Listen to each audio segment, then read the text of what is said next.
Hello everyone. This video is some sort of sequel to the previous one, which was about the Venus-Jupiter Hygiea fixed T-square, and about August 22nd, 23rd, and 24th, because three different astrological events occurred during these 3 days, which are by themselves not very important and not even unique, but together they are quite interesting. And in the meanwhile, what's happening in the world? The BRICS countries are having a summit in South Africa, in Johannesburg.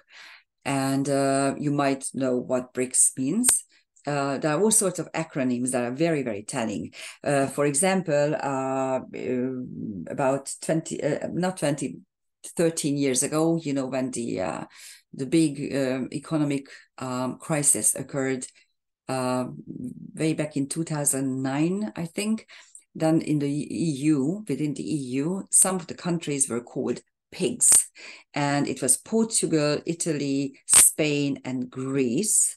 And these were, of course, the southern countries, and of course, the northern countries, the Germans, and the Benelux countries called them pigs because they didn't care for fiscal constructions, and they have different. It's so funny to me. It's really funny to me to see how they are trying to put together very, very, very diverse entities within this EU.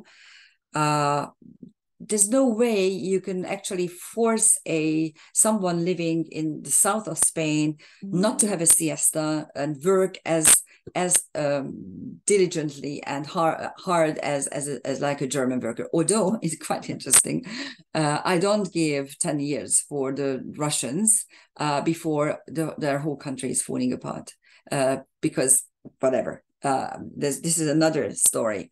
Now let's see what BRICS means. First of all, it is, of course, an acronym, and it is, again, made up by the first letters of certain countries, names of certain countries.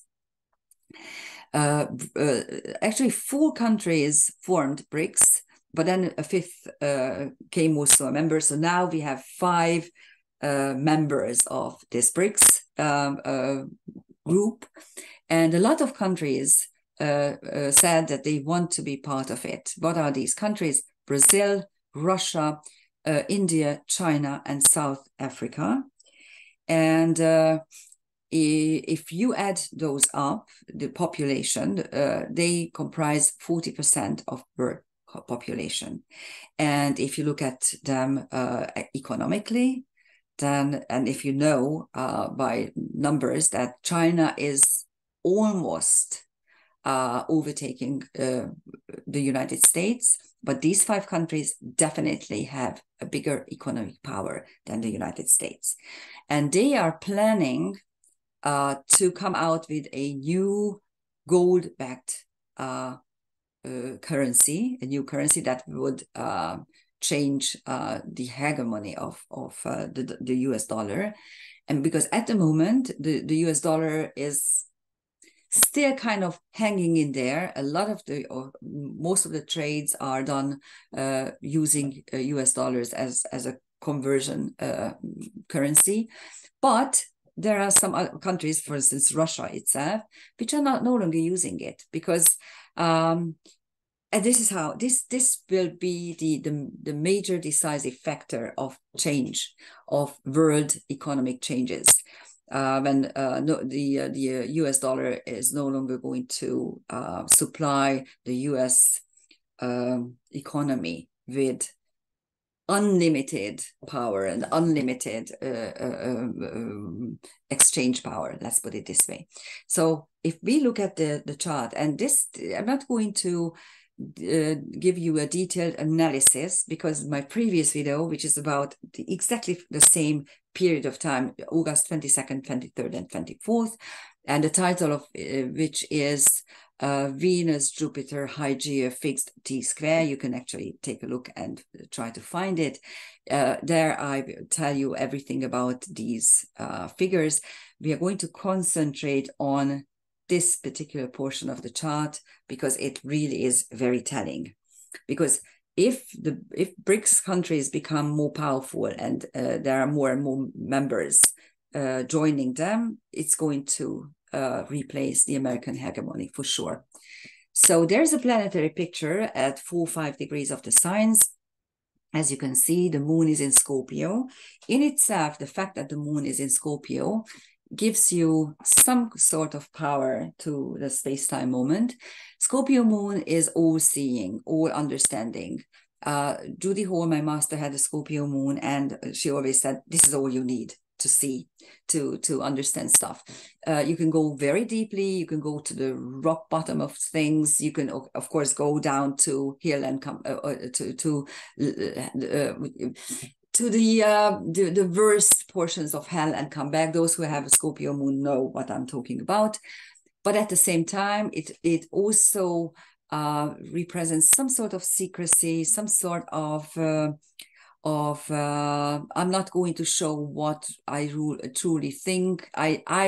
I see everything, but you're not going to know what I know or what I feel. So this is the Scorpio moon in an essence. The rest has been there and will be there for a couple of more days because nothing is moving too fast here.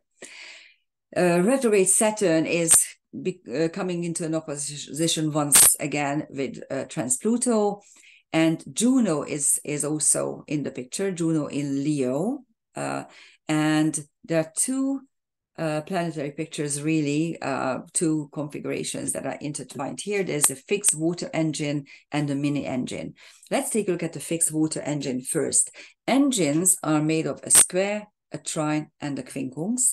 So actually, these are three aspects that belong to totally different aspect families. And yet when they merge, they create power, they create energy, they create some sort of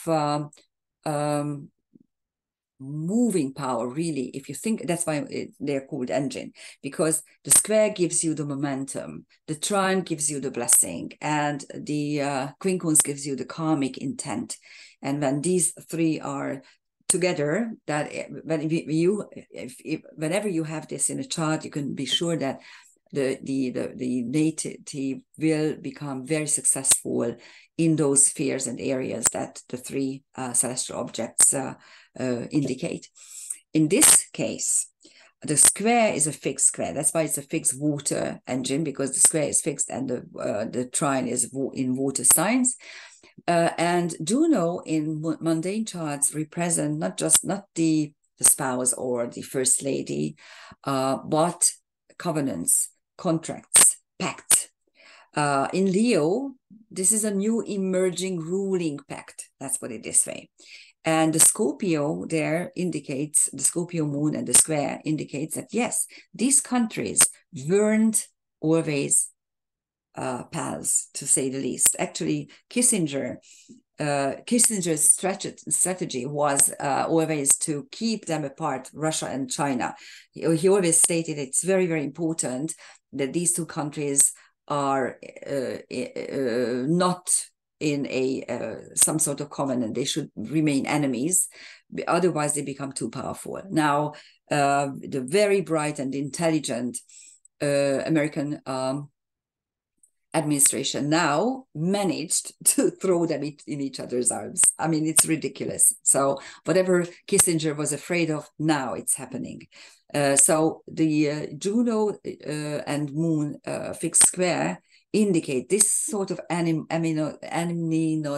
I will probably not be able to anyhow. So these were enemies. These countries were enemies, but now they are united because they want to become a new power. They want to build a new power structure, and they want to issue a new currency. And they will be able to do it because this engine indicates the fact that, okay, let's put away what we used to have, misunderstandings or even fights, and let's concentrate Moon Saturn on emotions that can be stabilized. And of course, the whole engine will be very productive. And the mini engine occurs between Saturn, Juno, and trans-Pluto. And trans-Pluto is the factor that is taking you out and giving you some sort of swoop up there, because trans-Pluto is channeling, but also dimension jump. So now is the space-time moment when you can actually do this dimension jump. And yes, the United States kept Pax Americana, the American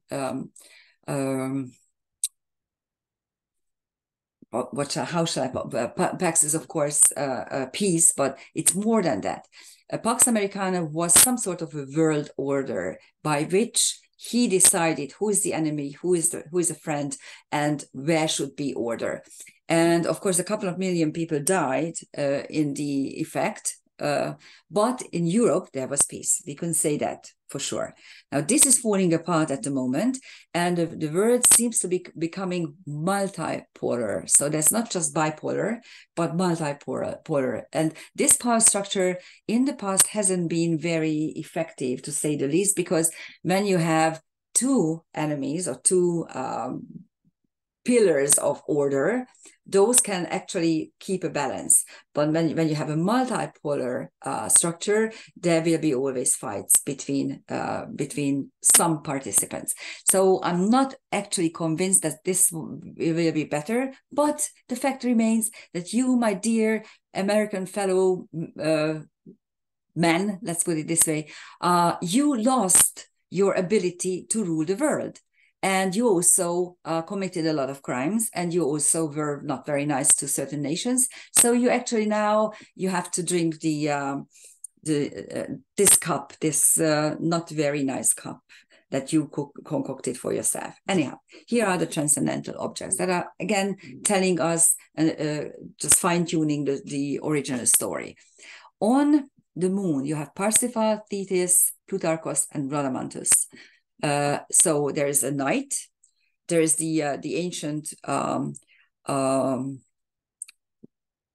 ocean goddess Thetis, very deep emotions, deep and mystifying emotions. Plutarchus, an ancient philosopher.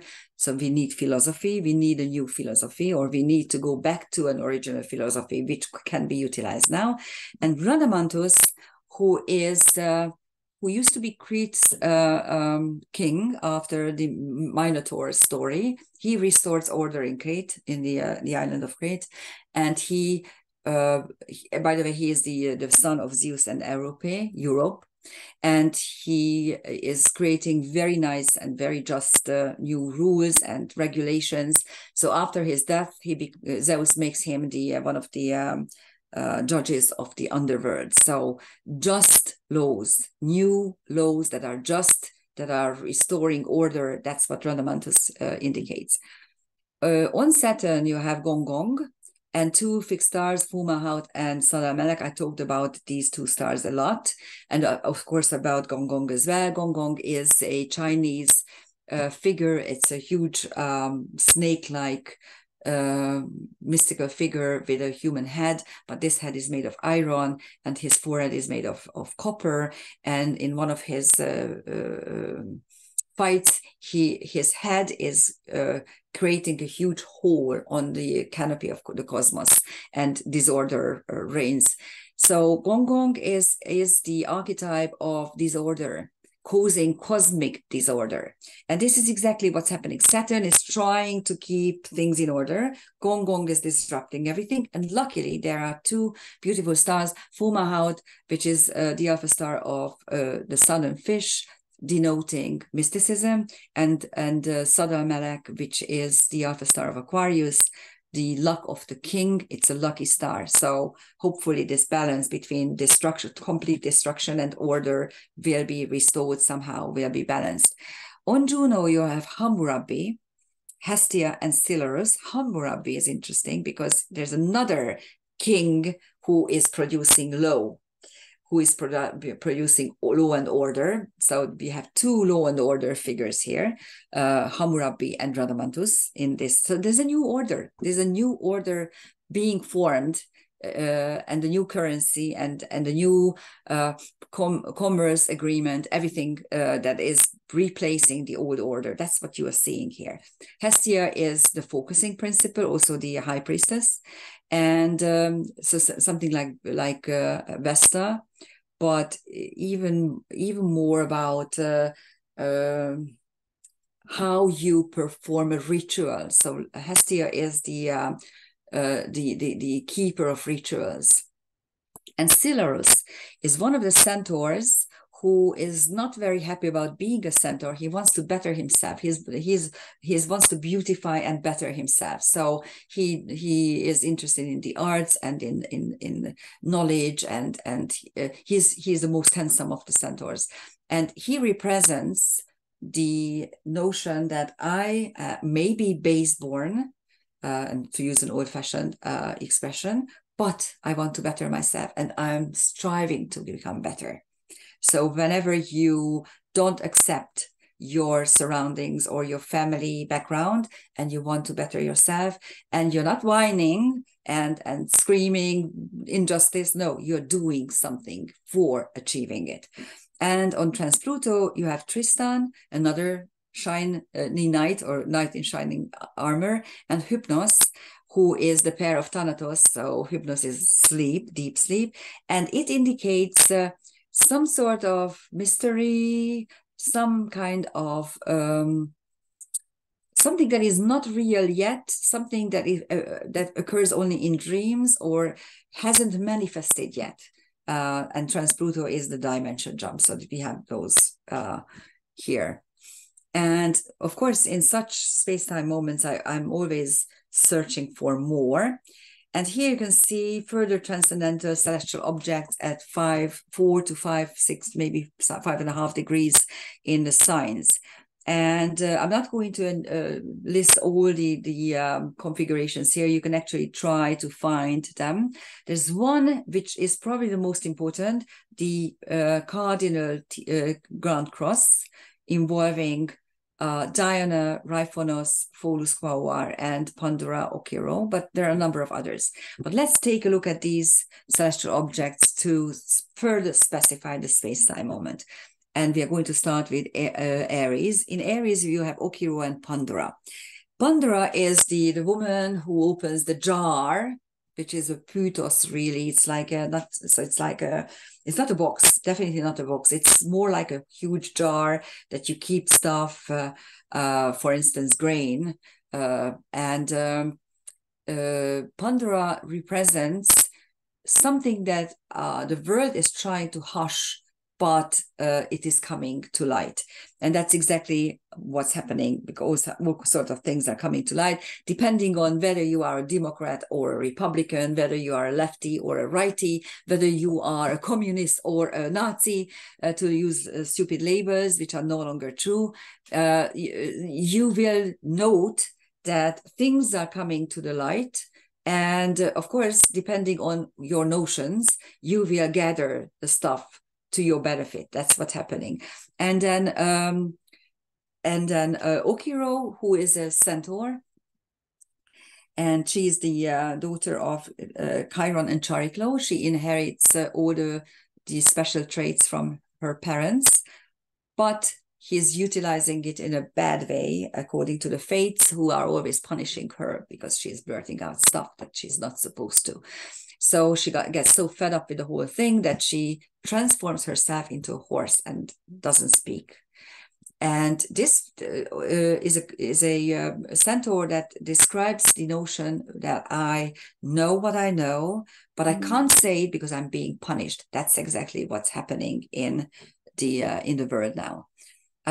In Cancer, you have Diana, the goddess of hunting, and of course the moon goddess. We spoke about Juno. I'm not going to elaborate the ones that we already took 5 minutes ago. So it's Trans Pluto. In Libra, you have Raifonos. Raifonos is originally a sprite who is selected by Zeus to guard Heracles' crib. And in order to fulfill the task in a much better and much nicer way, he turns himself into a centaur. So he transforms himself into a centaur.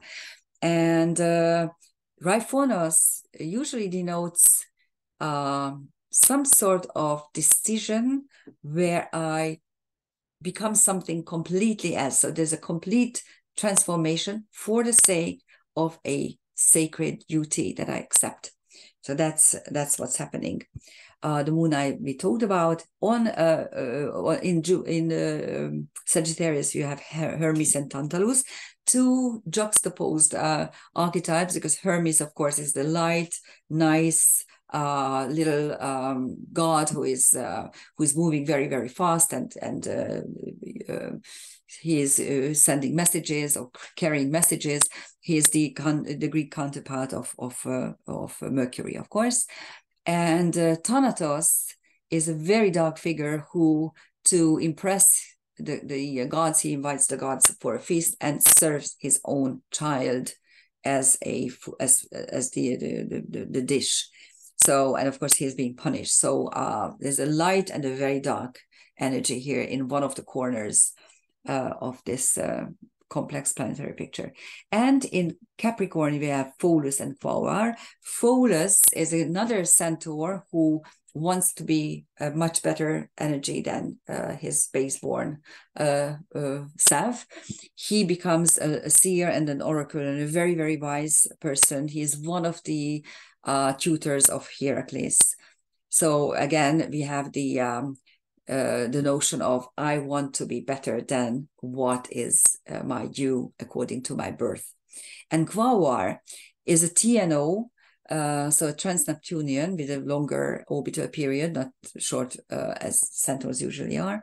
And Quaoar is a creation god of the Californian Tongva tribe. It's an Indian tribe.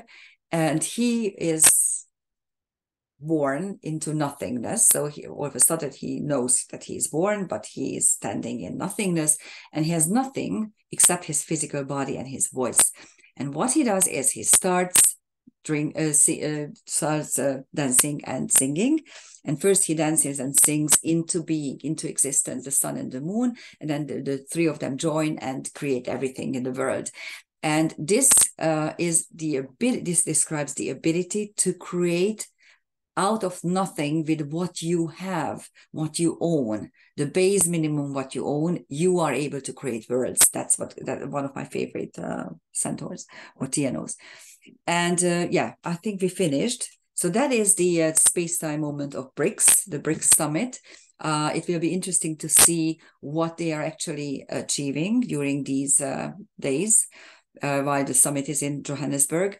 These are countries who used to be enemies, but because of the deeds and actions of the United States, they are finding solace in each other's arms, which is on the one hand exciting, and on the other hand, not frightening, but well, we will see. Okay, so Pandora's box is open.